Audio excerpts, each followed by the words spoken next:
दोस्तों, हमारे भारत देश में भगवान शिव के 12 ज्योतिर्लिंग बहुत महत्व रखते हैं। ये 12 ज्योतिर्लिंग पूरे भारतवर्ष में फैले हुए हैं, जिसमें से टोटल 5 ज्योतिर्लिंग हमारे महाराष्ट्र में है। तो आज हम आपको इन 5 ज्योतिर्लिंगों में से 3 ज्योतिर्लिंग के दर्शन कैसे करें, यहाँ तक आने जाने की व्यवस्था, प्राइवेट और पब्लिक ट्रांसपोर्ट की जानकारी, इन स्थानों पे रहने और खाने पीने की व्यवस्था और सभी मिलाकर टोटल खर्चा कितना होगा, संपूर्ण जानकारी हम आपको इस वीडियो के थ्रू देने वाले हैं। तो अपने नेक्स्ट ट्रिप पे महाराष्ट्र के 3 ज्योतिर्लिंग की बजट यात्रा के लिए वीडियो को एंड तक जरूर देखना। तो चलिए सबसे पहले बात करते हैं हमारे पहले ज्योतिर्लिंग भीमाशंकर की, और यहीं से हम अपने 3 ज्योतिर्लिंग की यात्रा की शुरुआत करेंगे। सबसे पहले आपको अपने राज्य से ट्रेन लेकर आ जाना है पुणे स्टेशन। पुणे स्टेशन से भीमाशंकर का डिस्टेंस लगभग 110 किलोमीटर है। यहाँ से आपको 2 ऑप्शन अवेलेबल होते हैं, एक है प्राइवेट टैक्सी और दूसरा है MSRTC की बस का। अगर आप टैक्सी से जाना चाहते हैं तो आपको स्टेशन से ही 1500 से लेकर 2500 रुपए में प्राइवेट टैक्सी मिल जाएगी, लेकिन याद रखें कि टैक्सी के दाम हमेशा वेरी करते हैं। पुणे स्टेशन से भीमाशंकर पहुंचने का सबसे अच्छा तरीका है MSRTC की बसेस। पुणे स्टेशन से डायरेक्ट भीमाशंकर के लिए कोई भी बस अवेलेबल नहीं है, तो आपको सबसे पहले पुणे स्टेशन से 150 रुपए देकर ऑटो रिक्शा में आ जाना है Shivaji Nagar bus stand. Shivaji Nagar bus stand को वाकड़ेवाड़ी बस स्टैंड भी कहते हैं। तो पुणे स्टेशन से PMPML की इलेक्ट्रिक सिटी बसेस भी चलती हैं, जो 10 रुपए में आपको पहुंचा देगी वाकड़ेवाड़ी बस स्टैंड यानी कि शिवाजी नगर बस स्टैंड। यहाँ से आपको हर 1 घंटे में भीमाशंकर के लिए बस मिल जाएगी। तो आप या तो ऑटो रिक्शा या फिर PMPML की इलेक्ट्रिक बस लेकर पुणे स्टेशन से वाकड़ेवाड़ी यानी कि शिवाजी नगर बस स्टैंड आ सकते हैं। शिवाजी नगर बस स्टैंड से आपको हर 1 घंटे में भीमाशंकर के लिए बस मिल जाएगी। ये बस लगभग 190 रुपए में आपको 4 से 5 घंटों में भीमाशंकर पहुंचा देगी। भीमाशंकर ज्योतिर्लिंग भीमाशंकर वाइल्ड लाइफ सेंचुरी के अंदर आता है। तो अगर आप अपने पर्सनल व्हीकल से आते हो तो आपको 50 रुपए का टोल टैक्स और पार्किंग की भी फीस लगेगी। दोस्तों, भीमाशंकर का एक और रास्ता है जो ट्रैकिंग करके जंगलों से जाता है।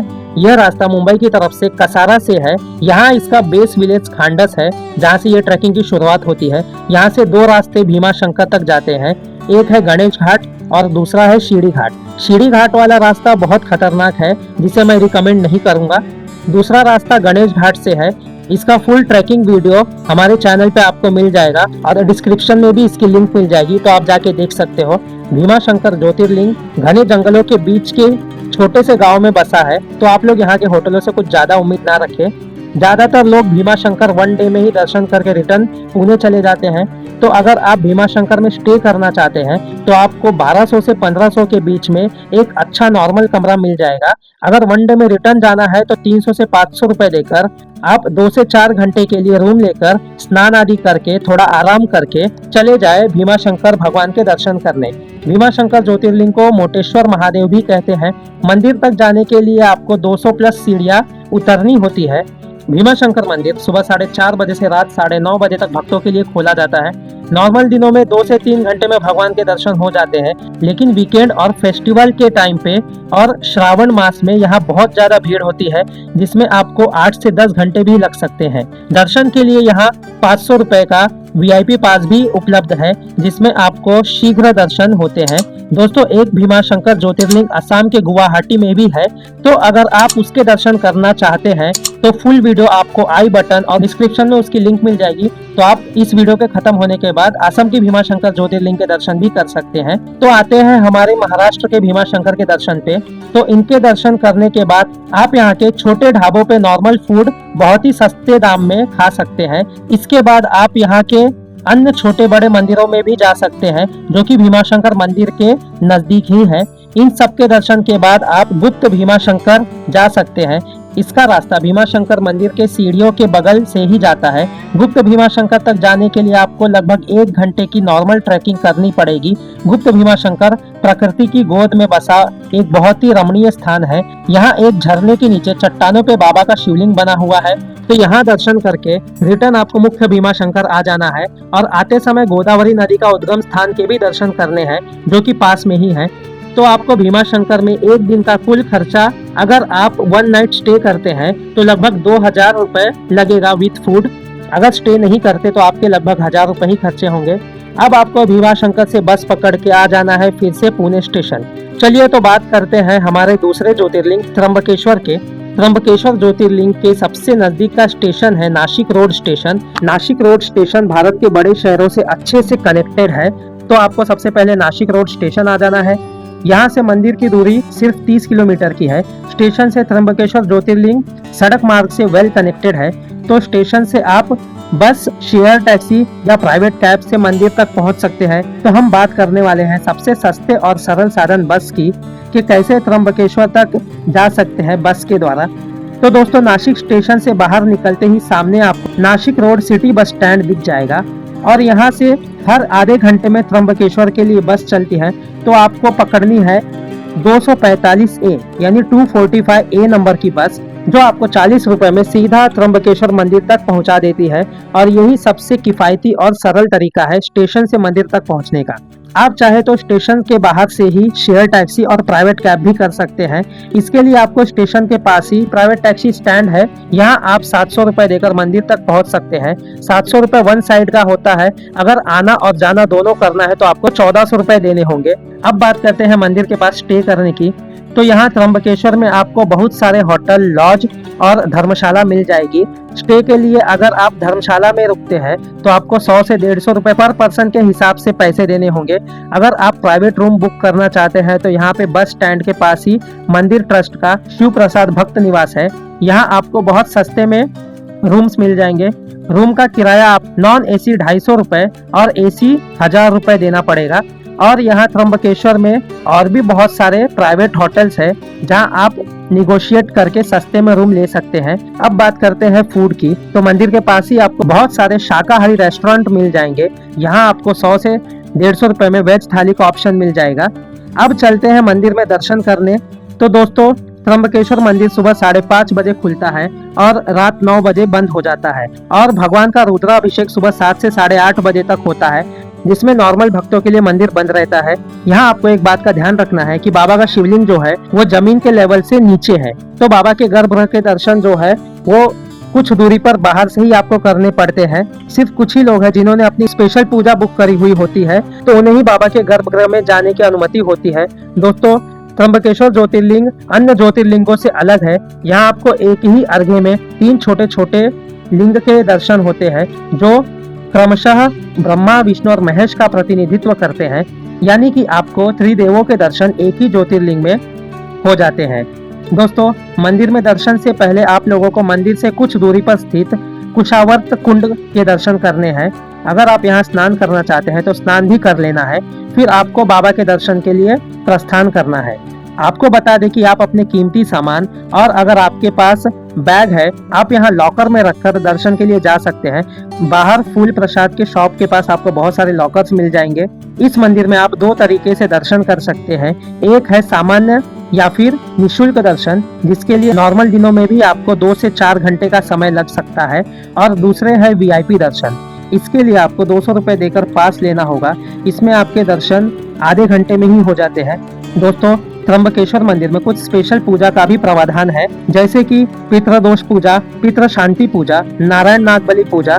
तो आपको अगर ऐसी कोई भी पूजा करानी हो तो मंदिर के वेबसाइट पे जाके ऑनलाइन बुकिंग करवा सकते हैं। मंदिर के दर्शन के बाद आप ब्रह्मगिरी पर्वत की ट्रैकिंग पे भी जा सकते हैं। ब्रह्मगिरी पर्वत वही पर्वत है जहाँ पे भगवान शिव ने अपनी जटा पटकी थी और यहाँ से गोदावरी नदी का उद्गम हुआ था। ब्रह्मगिरी पर्वत की ट्रैकिंग के लिए आप सुबह मॉर्निंग में जल्दी निकले तो अच्छा होगा। इसके लिए आपको एक एक्स्ट्रा दिन त्र्यंबकेश्वर में बिताना होगा। मंदिर के दर्शन के बाद आप सीधा बस पकड़कर नासिक रोड स्टेशन आ सकते हैं। दोस्तों, नासिक शहर रामायण काल से जुड़ा हुआ है, तो आप एक दिन नासिक में रुककर नासिक को भी एक्सप्लोर कर सकते हैं। यहाँ पे आपको पंचवटी, गोदावरी घाट, रामकुंड, माँ सीता गुफा, माता सीता का हरण स्थल, काला राम मंदिर और भी बहुत सारे स्थानों के दर्शन हो जाएंगे। इन सभी स्थानों के दर्शन आप एक ही दिन में कर सकते हैं। तो अगर आप त्र्यंबकेश्वर मंदिर के साथ साथ ब्रह्मगिरी और नासिक के दर्शन करना चाहते हैं तो आपको 3 दिनों का टूर प्लान करना होगा। और अगर आप चाहते हो तो नासिक से 70 किलोमीटर की दूरी पर स्थित सप्तशृंगी मंदिर भी जा सकते हैं। इसका फुल वीडियो आपको चैनल पे आई बटन में और इसकी लिंक डिस्क्रिप्शन बॉक्स में मिल जाएगी। अगर आप सप्तशृंगी मंदिर को भी इस नासिक ट्रिप में ऐड कर ले तो आपके ट्रिप का एक दिन और बढ़ जाएगा, यानी कि पूरे 4 दिन में आप बहुत अच्छे से इन सारे तीर्थ स्थानों के दर्शन कर सकते हैं। दोस्तों, सिर्फ त्र्यंबकेश्वर मंदिर की बात करें तो आपका टोटल खर्चा 1000 से ऊपर जाने वाला नहीं है, नासिक स्टेशन से त्र्यंबकेश्वर मंदिर और मंदिर से रिटर्न नासिक स्टेशन तक। अब बात करते हैं हमारे तीसरे ज्योतिर्लिंग घृष्णेश्वर की। दोस्तों, घृष्णेश्वर ज्योतिर्लिंग महाराष्ट्र के छत्रपति संभाजी नगर, जिसका पुराना नाम औरंगाबाद था, यहाँ से लगभग 30 किलोमीटर की दूरी पर स्थित है। यहाँ आने के लिए आपको नासिक रोड से कुछ डायरेक्ट ट्रेन अवेलेबल है जो आपको डायरेक्ट छत्रपति संभाजी नगर पहुंचा देगी। और अगर आपको ट्रेन नहीं मिली तो आपको आ जाना है Nashik CBS Meda bus stand.